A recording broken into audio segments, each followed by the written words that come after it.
उत्तमंगेन वन्देऽहं पादपंसो वरोत्तमं बुद्धो यो खलितो दोषो बुद्धो खमतो तं मम। सर्वप्रथम गुरु भंते जी के चरणों में नमन करता हूँ और आप सभी के प्रति मंगल मैत्री करता हूँ। आज का जो विषय है कुंभ घोषक का विषय है। धम्मपद में कुंभ घोषक की कहानी बहुत ही सुंदर है। आज की कहानी ऐसी है कि आपको धैर्यवान होना, शीलवान होना और संयमी कैसे होना, बहुत अधिक संपत्ति होने के बाद भी एक साधारण जीवन जीने वाला व्यक्ति की यह कथा है कि वो अपने सादगी से राजा का मन मोह लेता है। राजा आश्चर्य में पड़ जाता है कि ऐसा भी कोई व्यक्ति होता है जो इतनी अथाह संपत्ति होने के बाद भी कोई गरीबों जैसा जीवन जीता हो और उसे रंति मात्र भी उसे अपमान का महसूस ना होता हो, अहंकार ना हो।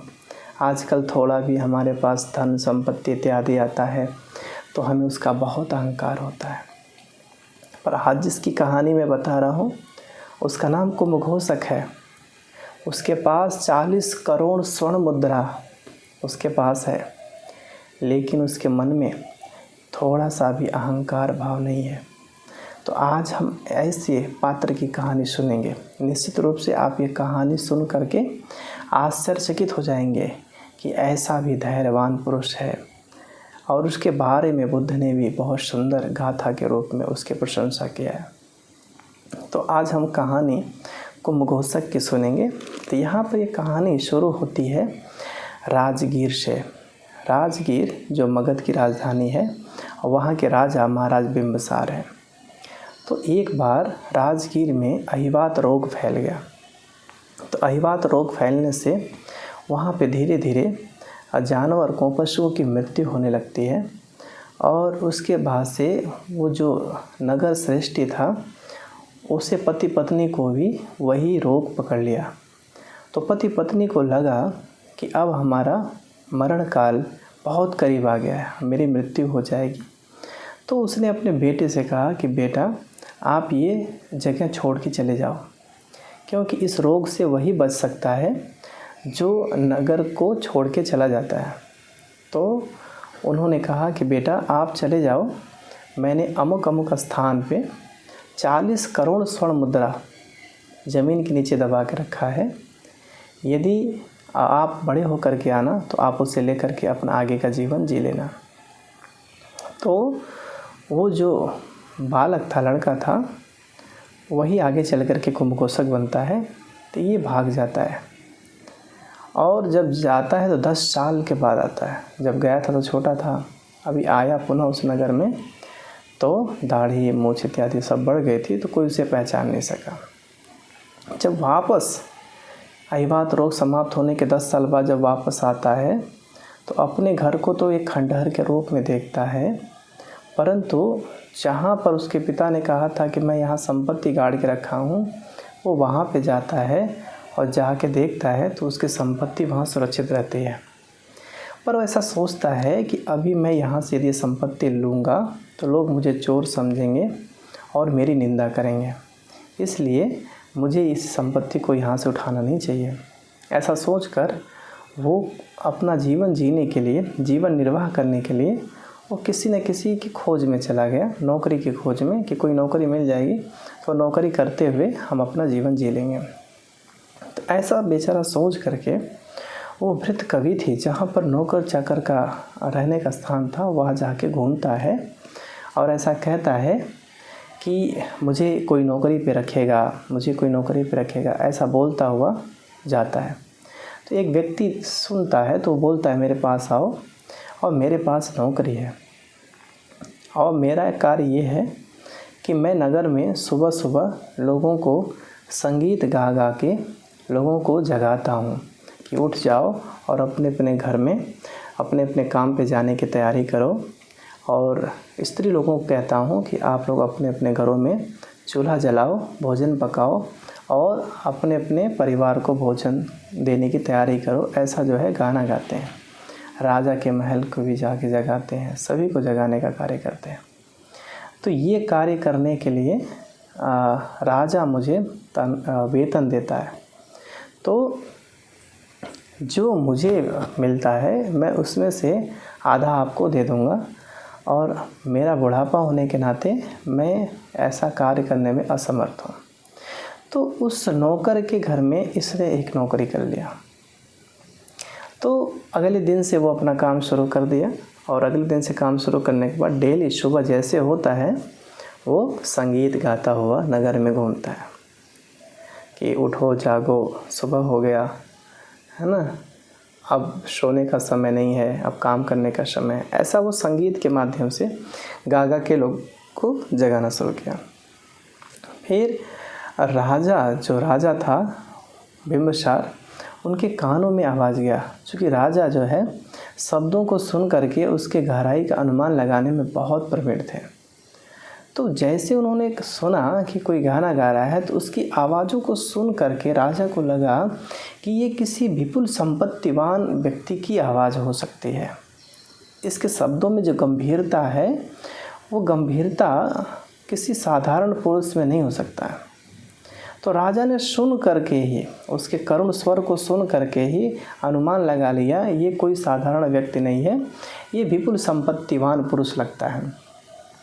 ऐसा बोल करके वो बोलता है। तो वहाँ पर एक पेशनहारिका सेविका थी जो राजा की पुष्प इत्यादि ला करके सेवा किया करते थे।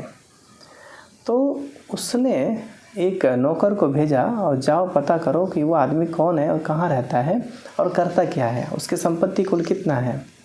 तो सिपाही लोग जा करके वो पता लगाते हैं, और पता लगाने के बाद पता चलता है कि वो किसी नौकर के वहाँ नौकरी करता है और बहुत गरीब है।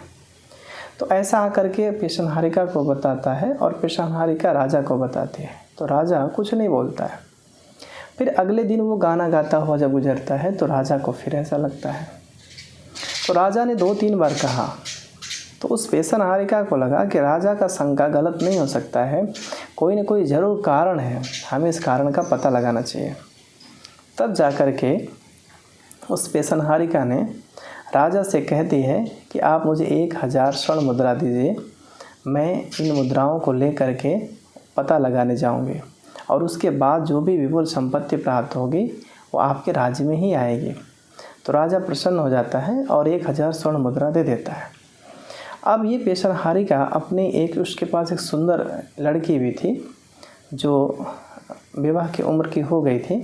तो उसे भी ले करके वो भेष बदल करके, पुराने कपड़े पहन करके और नौकर जैसा भेष बना करके उसी भृत कविथी के लाइन में आती है, और वहाँ आने के बाद लोगों से पूछती है कि मुझे एक दिन रहने का आश्रय मिलेगा क्या।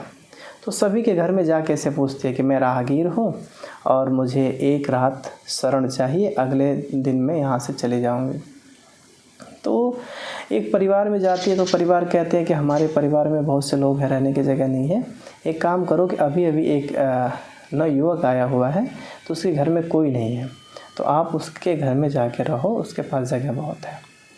तो वो जा कर के कुंभ घोषक के पास गई। तो कुंभ घोषक से जाके कहती है कि तात मुझे एक दिन यहाँ रहने का जगह दे दो। तो मना करता है, पर कई बार आग्रह करने के बाद कहता है ठीक है, आप यहाँ रह सकते हो। तो इस तरह से पेशनहारिका रहने के लिए मंजूरी दे देती है, उसको मंजूरी मिल जाती है। तो एक दिन वो रहती है और रहने के बाद उसके लिए स्वादिष्ट खाना बनाती है राजकुल के अनुसार। जो सबसे सुंदर स्वादिष्ट भोजन है, 2-3 प्रकार के सब्जियाँ और अच्छा उत्तम कुल का चावल जो है वो बनाती है, और उसके बाद से उसे देती है। तो भोजन करने के बाद वो बहुत दिनों के बाद उसे स्वादिष्ट भोजन मिलता है तो बड़ा प्रसन्न होता है। तो उसके बाद से वो कहती है कि तात मैं 2-4 दिन और रुकना चाहती हूँ।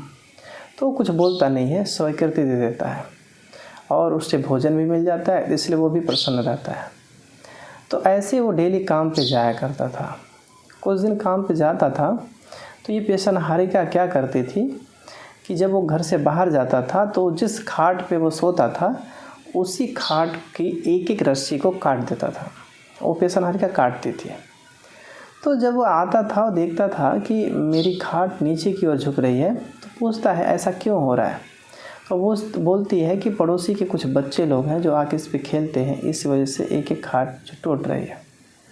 तो वो गुस्सा होता है और कहता है कि आप लोग नहीं थे तो हम दरवाज़ा बंद करके जाते थे, तो कोई आता नहीं था।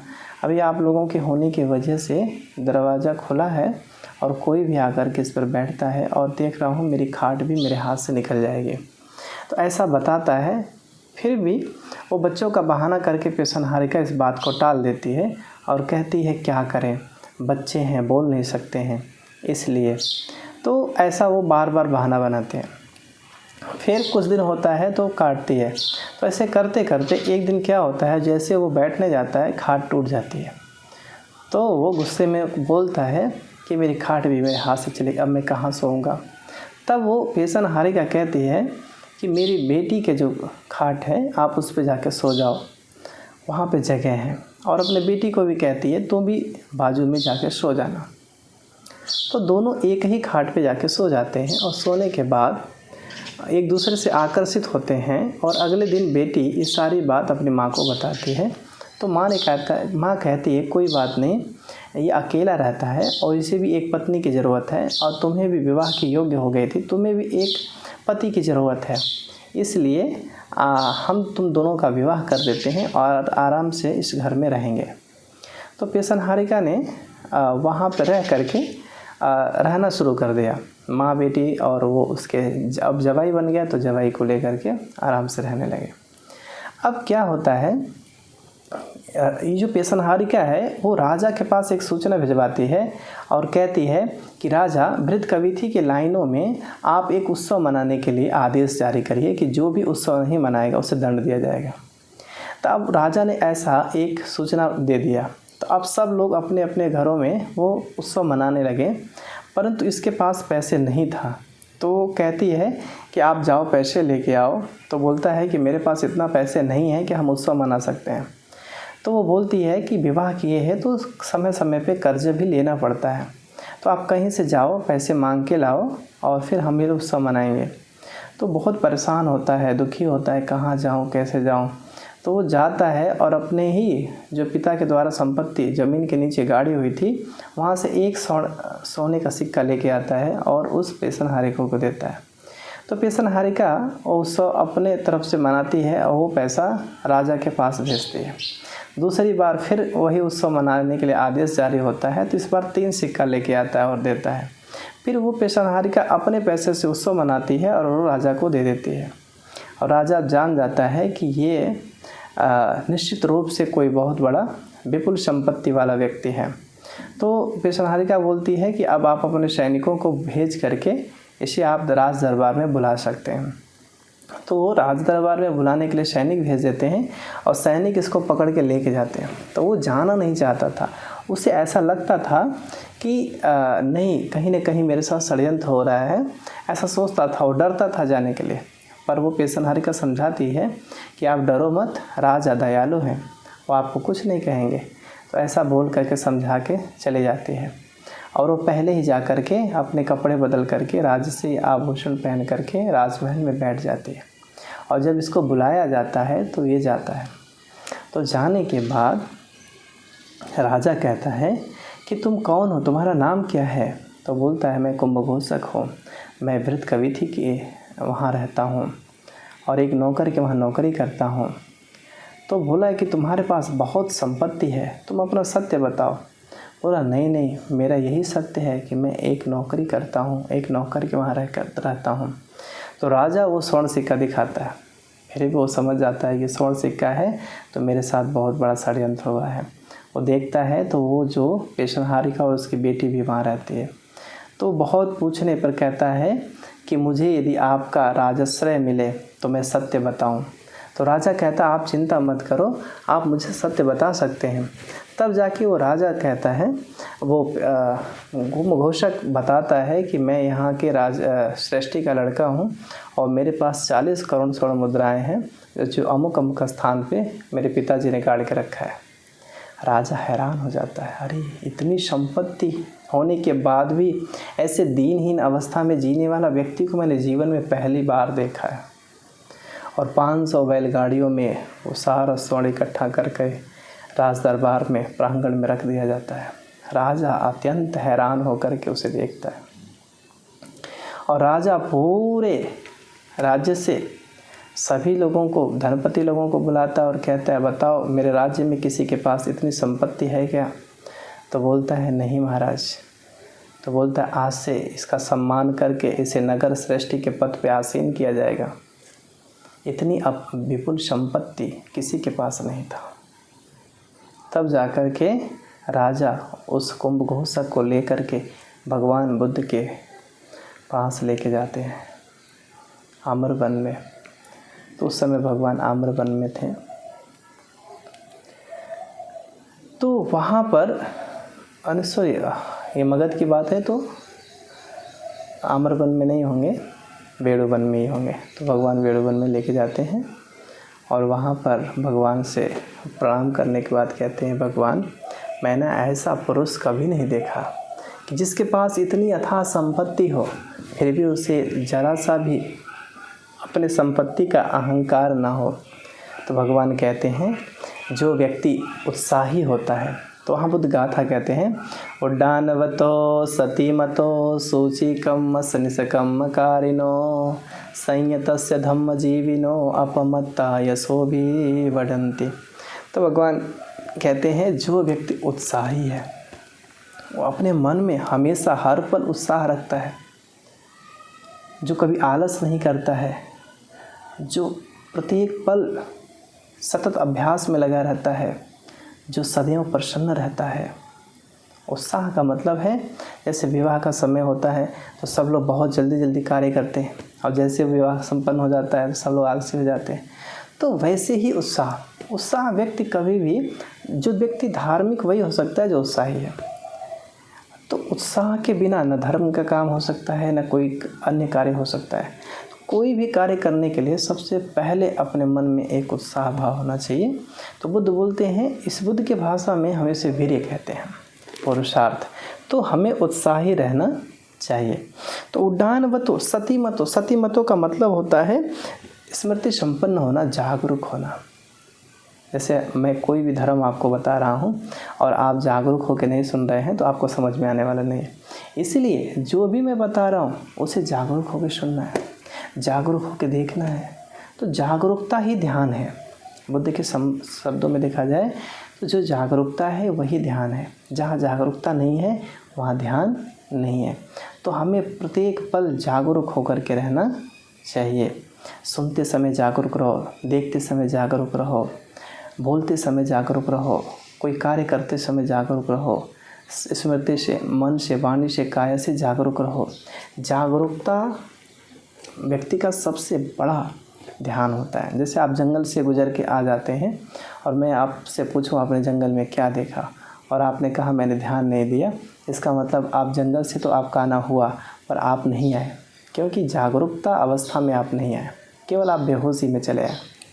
इसलिए बुद्ध बोलते हैं, कोई मनुष्य जीवन जीने के बाद भी कोई धर्म पूर्वक नहीं जी पाता है तो बुद्ध बोलते हैं वो मनुष्य जीवन भी व्यर्थ है। तो इसलिए बुद्ध बोलते जागरूक होकर जीना चाहिए। जागरूकता ही असली ध्यान होता है। तो हमेशा जागरूक होने का प्रयास करना चाहिए। उड्डानवतो सतीमतो सूचिकम्मस निष्कम्म कार्यों। सूचिकम्मस का होता है कि मन वाणी काया से निरपराध कर्म करो। यानी कि मनुष्य के द्वारा जो बुरे कर्म हो रहे हैं और 10 प्रकार के ही बुरे कर्म होते हैं। मन से बुरे कर्म होते हैं, वाणी से बुरे कर्म होते हैं और काया से बुरे कर्म होते हैं। तो शरीर से जो बुरे कर्म होते हैं, जैसे चोरी करना, व्यभिचार करना और हत्या करना, तो ये चीज़ें नहीं करना चाहिए। और वाणी से जो झूठ बोलना, चुगलखोरी करना, कटु वचन बोलना, बकवास करना, इन प्रकार के वाणी से दुष्कर्म नहीं करना चाहिए। और लोभ द्वेष मोह इस मन से ऐसे बुरे कर्म नहीं करना।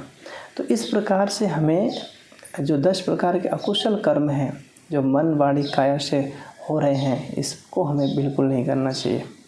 निष्कम्म कार्य होना चाहिए, निष्काम कर्म होना चाहिए।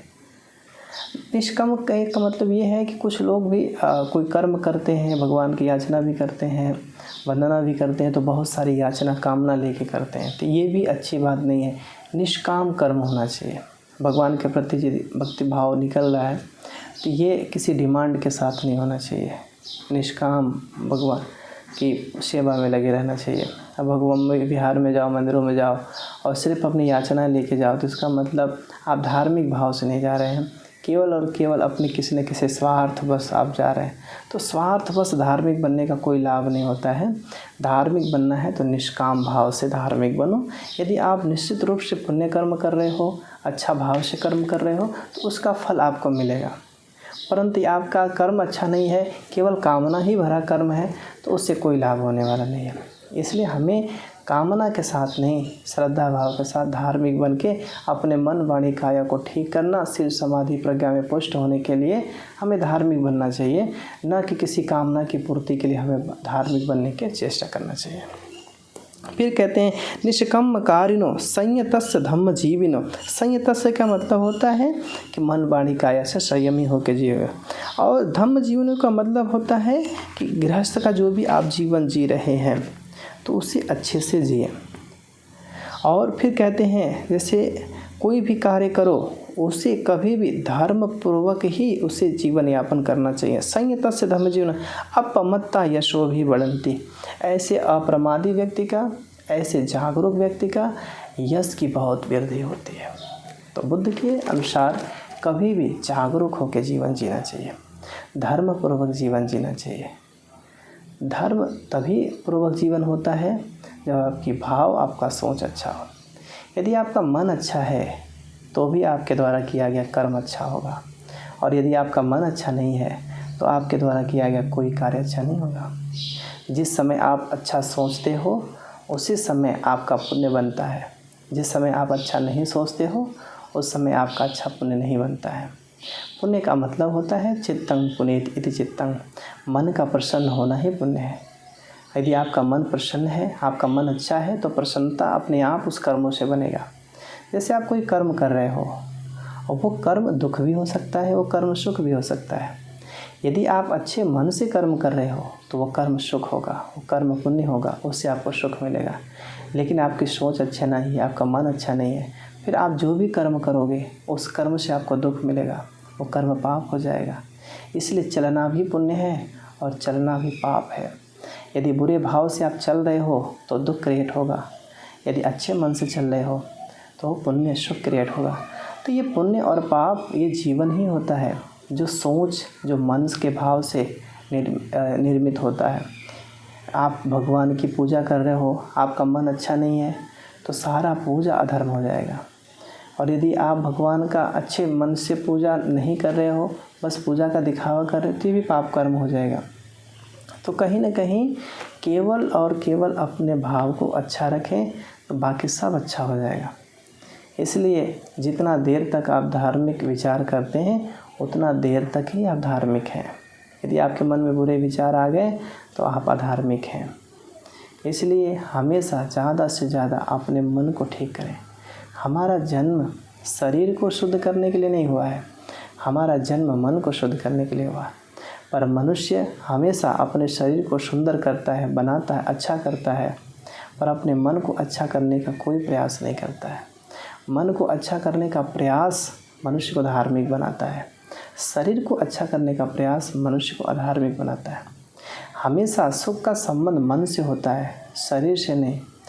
हम अपने शरीर को बहुत सुविधा देते हैं, सुख देते हैं, इसे अच्छे अच्छे रहने का स्थान देते हैं, इसे सुंदर कपड़े वस्त्र इत्यादि देते हैं, इसे सजाते हैं, परंतु अंत में ये बूढ़ा हो जाता है, जर्जर हो जाता है, बीमार पड़ता है, बार बार ये गंदगी में बदल जाता है। परंतु यदि मन को अच्छा करें तो ये मन हमेशा इसका सुख देगा। मन सुंदर होने पे इसका सुगंध चारों दिशा में फैलता है।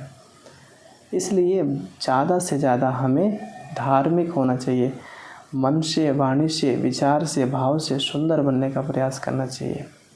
यदि मन शुद्ध है तो सुख अपने आप आएगा, उसे लाने की ज़रूरत नहीं है। और यदि मन ही अच्छा नहीं है तो दुख अपने आप आएगा, दुख को लाने की ज़रूरत नहीं है। इसलिए मैं बोलता हूँ लोगों को, धार्मिक मत बनो, धार्मिक हो जाओ। लोग बहुत सारा धार्मिक बनने का दिखावा कर रहे हैं, परंतु धार्मिक होना और धार्मिक बनना, इन दोनों में बहुत अंतर है। यदि आप धार्मिक हो जाओगे तो पुण्य कर्म करने की ज़रूरत ही नहीं है, अपने आप सब पुण्य कर्म होगा। और धार्मिक नहीं बनते हो, होते नहीं हो, केवल दिखावा कर रहे हो, तो कितना भी धार्मिक कर्म करो, सभी धर्म कर्म से आपको दुख मिलेगा। कोई भी कार्य धार्मिक भी हो सकता है, कोई कार्य अधार्मिक भी हो सकता है। कर्म कभी गलत नहीं होता है, कर्म के पीछे हमेशा सोच गलत होती है। यदि आपकी सोच अच्छी है तो हर कर्म अच्छा होगा, और यदि आपकी सोच ही अच्छी नहीं है तो हर कर्म बुरा हो जाएगा। इसलिए बुद्ध ने कहा, चेतनाहं भिक्खवे कम्मं वदामि। चित्त की चेतना ही कर्म है। जैसा आप सोचते हो वही कर्म बनता है। इसलिए अपने मन की चेतना को अच्छा बना के रखना चाहिए, क्योंकि चेतना ही कर्म बनाता है। जैसा आप सोच रहे हो वो सोच ही कर्म बनता है। इसलिए अपने सोच को, अपने चिंतन करने के भाव को हमेशा बदलना चाहिए। बहुत सारे लोग हमेशा बोलते हैं ऐसा कि आपका मंगल हो, पर सच में वो मंगल नहीं चाहते हैं, इसलिए उनका मंगल बोलना भी व्यर्थ हो जाता है। बहुत से लोग कभी नहीं बोलते तेरा मंगल हो, फिर भी वो बहुत से लोगों के प्रति करुणा का भाव रखते हैं, और उनका भी कल्याण होता है और सबका कल्याण होता है। बोलने से कहीं ज़्यादा, सबसे ज़्यादा है वैसा रियल में, वास्तव में वैसा फील करो, क्योंकि धर्म का संबंध केवल फीलिंग से है, आपकी सोच से है। आपकी सोच अच्छी है तो सब अच्छा है, और आपकी सोच ही अच्छी नहीं है तो कुछ भी अच्छा नहीं है। इसलिए प्राणी मात्र पे करुणा मैत्री का भाव बनाए रखो, सभी को अपना मित्र समझो, सभी के प्रसन्नता में अपनी प्रसन्नता को महसूस करो। यह बुद्ध का वचन है। जो इस वचन को ठीक गहराई से यथाभूत वैसा देखता है, वैसा समझता है, तो निश्चित रूप से सुख वही सुखी होगा। तो सुखी होना है तो खुद को बेहतर बनाओ, दूसरों को भी बेहतर बनाने की कोशिश करो। धर्म कभी किसी के लिए मार्ग में बाधा नहीं बनता है। धर्म ये प्रकृति का वो सुंदर जगह चीज़ है जिसे जानने के बाद मनुष्य का सुख ही सुख है। इसलिए बुद्ध का जन्म भी सुख के लिए हुआ है, और बुद्ध का धर्म भी सुख के लिए है, और बुद्ध का संग भी सुख के लिए है। तो इस बुद्ध धम्म संघ के प्रति अनन्य श्रद्धा उत्पन्न करते हुए अपने जीवन को सुखी बनाने का प्रयास करें।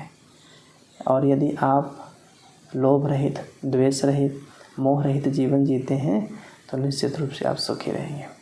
आप सबका मंगल हो, आप सबका कल्याण हो, आप सबके जीवन में सुख की वृद्धि हो, ऐसी मंगल कामना करता हूँ। भवतो सर्वमंगलम्, भवतो सर्वमंगलम्, भवतो सर्वमंगलम्।